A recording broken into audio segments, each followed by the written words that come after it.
Okay, so in this video I wanted to continue on with my discussion on continental drift and evidence for seafloor spreading.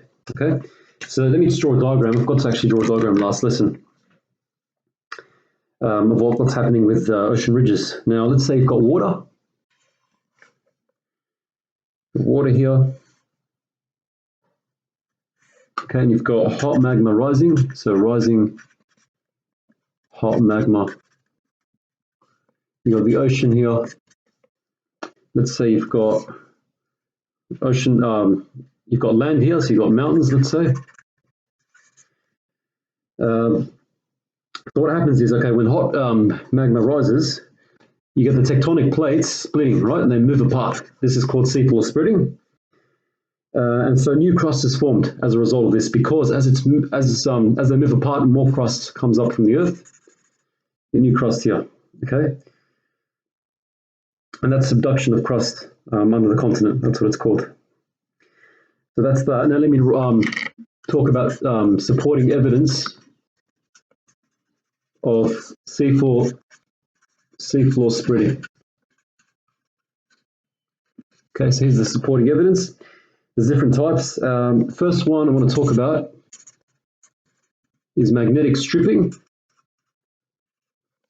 Second one is the age of the seafloor. And the third one is sediment thickness. Okay, let me first talk about magnetic stripping.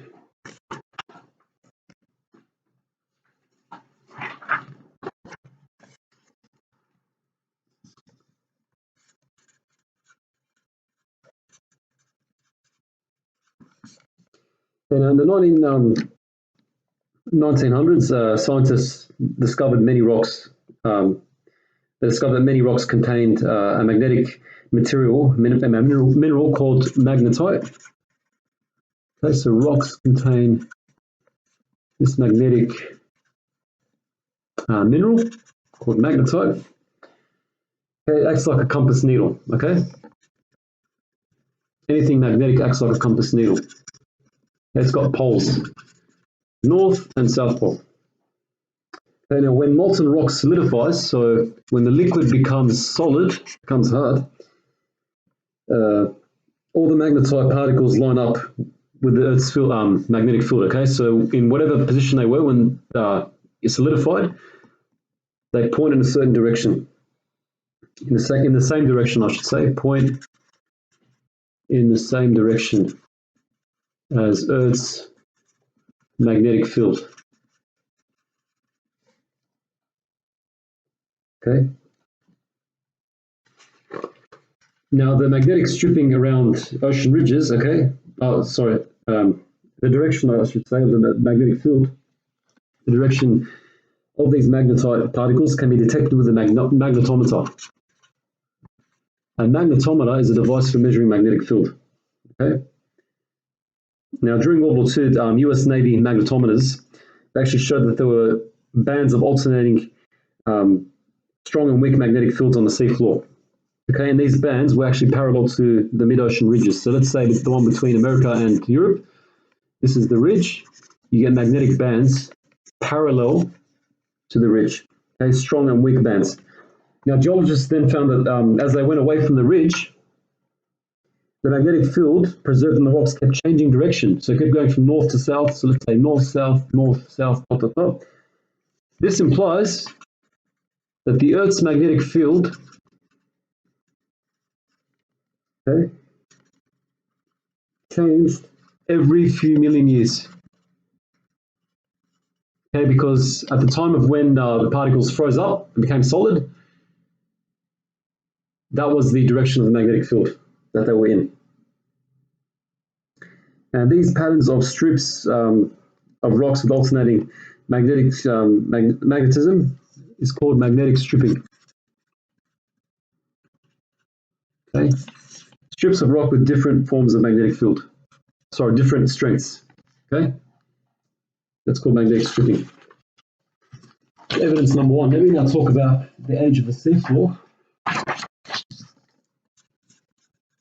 Age of seafloor.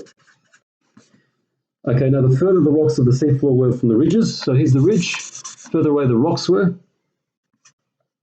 the older they were, okay?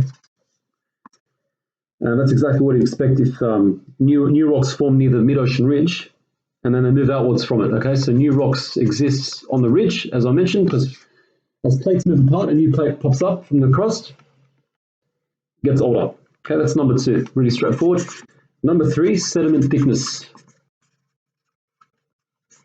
Okay.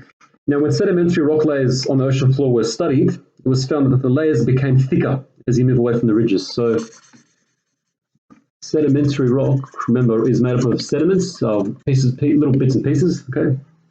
So when sedimentary rock layers on the ocean floor were studied, it was found that the layers became thicker, so thicker, as you moved away from the ridges. Okay, that showed that sediments had been falling for longer on the rocks on the seafloor, okay? Further away from the ridges. So remember, older rocks as you move away from the ridge, which means that over time, layers and layers and layers build up on top, right? Think of chemical weathering. Think of erosion.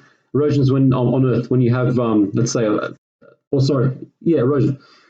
Yeah, you have, say, a fossil, even think of this as a fossil. Over time, dead animal, over time, layers of sediment build up. Okay, the more layers, the older the fossil was, the animal was, okay? That's the sediment thickness, it becomes thicker. Okay? And the seafloor spreadness, the spreading of the seafloor, was later included in the theory of plate tectonics. So seafloor spreading, I should mention, later included in theory of plate tectonics. Okay, due to this evidence, due to the supporting tectonic plate. That's evidence number 3. There's also number 4, something called rifting. Okay, rifting. Now, it is actually believed that the continents broke up by a process called rifting. Okay? Yes? Continents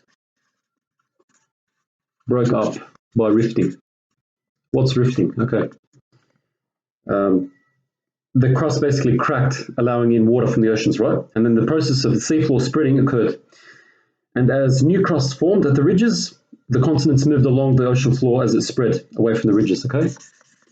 The continents formed as the new crust started coming out, right?